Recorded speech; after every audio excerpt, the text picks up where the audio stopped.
Now, what do you have to say for yourself? Did I miss something? Since we're here to gather flowers for the dead, I thought I'd teach Manfred some plant names. But I just caught him attempting to wade into a rose bush.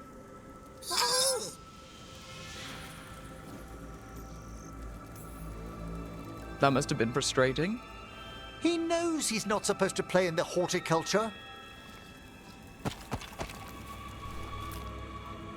Oh, Manfred. Whatever will happen to you if I pass on? If? There's something I'd like to talk about. Do you know what a lich is, Rook? An undead mage that's retained their mind. They're theoretical, aren't they? The idea fascinated me when I was younger. For years, I researched and experimented, spoke with spirits and mages. Then, eventually, I found them. Who? The Lich Lords of the Grand Necropolis. Necromancers before me who'd transformed themselves into true living dead.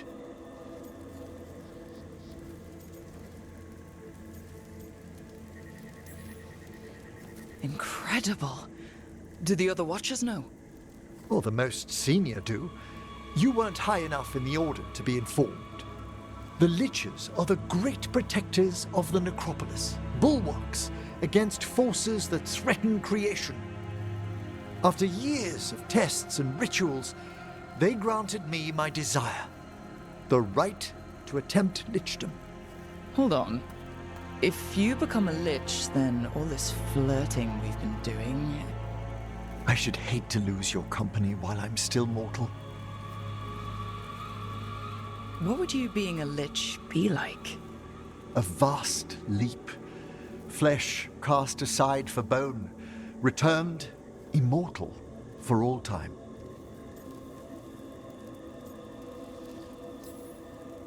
What Watcher could resist such exquisite necromancy? Rook, please. Well, you never said we had to stop flirting. Our prohibitions regarding the dead wouldn't apply to a lich, but I'd inform you before making any decision to... Lichdom is an incredible honor. Immortality, prestige, the most hallowed ranks of the Watchers, as well as a chance to be of service past my allotted years. But there are considerations. Come, we have flowers to gather for the dead. Okay, but I've got questions.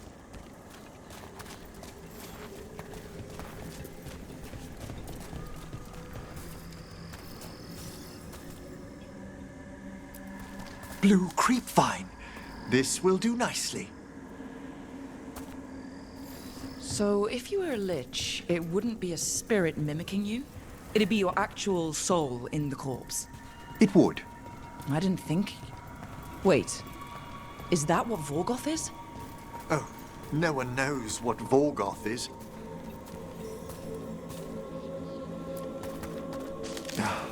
Moon blossoms. Famed in verse and song. Smells like perfume. Do liches have a sense of smell? I've been told that while some of my senses will dull, others will become available. Other than that, I can't say if the flowers would still hold their bloom for me. Lichdom serves a purpose. There are dark things in creation, threats to both our world and the Fade. The Liches of the Necropolis have the insight and the abilities to oppose them. And you're joining them when? Certain elements have held me back.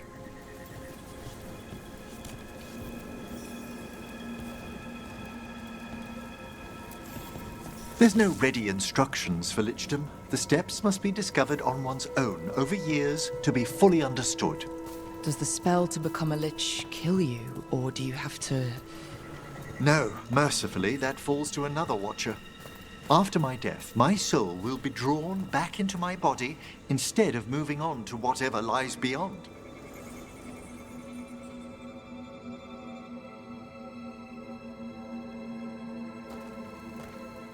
So, what's holding you back from lichdom? Even with all my preparations, there's a chance I could die permanently during the rites. What cowardice! The promise of immortality, an end to all my fears, and the final veil stays my hand. Emmrich, you've spent your life preparing for this and it could still fail? You say nothing that hasn't hounded me. Traditionally, candidates for lichdom face one final sifting of the soul. If they avoid it, you saw my old colleague. Hezenkos. She's a lich. A half-lich, though that hasn't diminished her powers. Until I stop her plans, I won't possess the peace of mind for lichdom. Why don't you select the next flowers, Rook? Sure. So what's a half-lich exactly? Johanna attempted the rites of lichdom and failed. Stuck in her in-between state, she is supremely dangerous, but can't learn any new magic. No wonder Hezenkos was shouting so much. No, she's always been that way. What about the sifting of a soul that Hezenkos avoided? The spirits of the necropolis judge whether a candidate is worthy of the power and responsibility of lichdom. How'd she become a lich without it? I shared some knowledge when we were colleagues. She apparently put together more than I knew.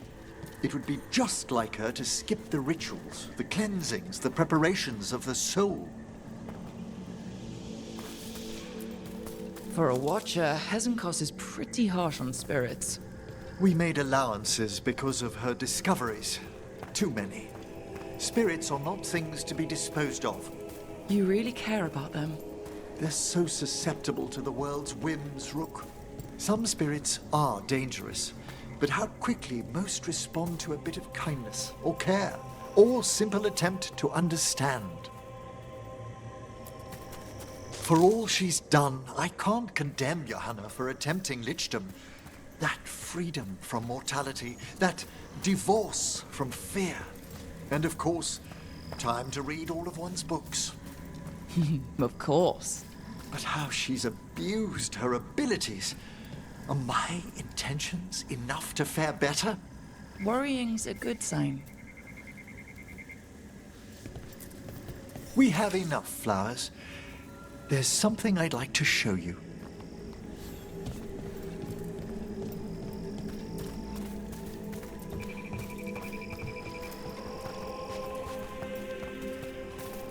Here we are. Oh, so these flowers are for... Yes. If you could place them on the graves, please. In memory of Rupert and Eleonora Volkarin, they walk eternity hand in hand. After I became a watcher, I erected a proper shrine to my parents. When I come to talk, I like to think they listen.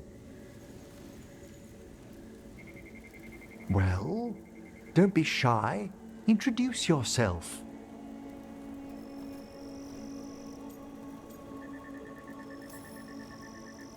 I'd have dressed better if I'd known we'd be seeing family.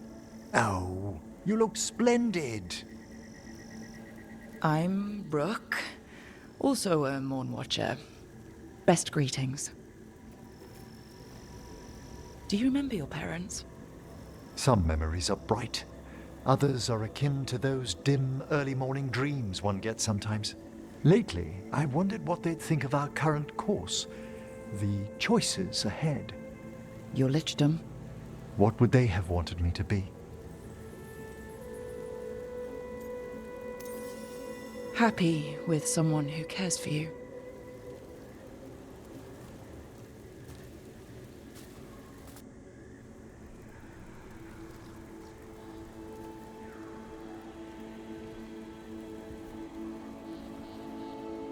Shroud's Kiss.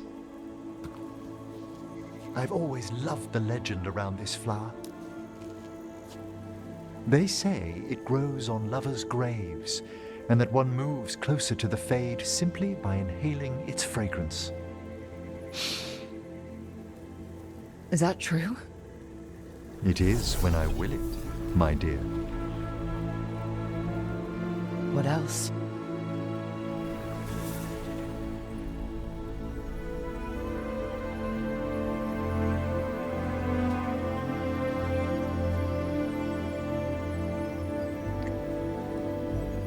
What a day of unexpected splendor.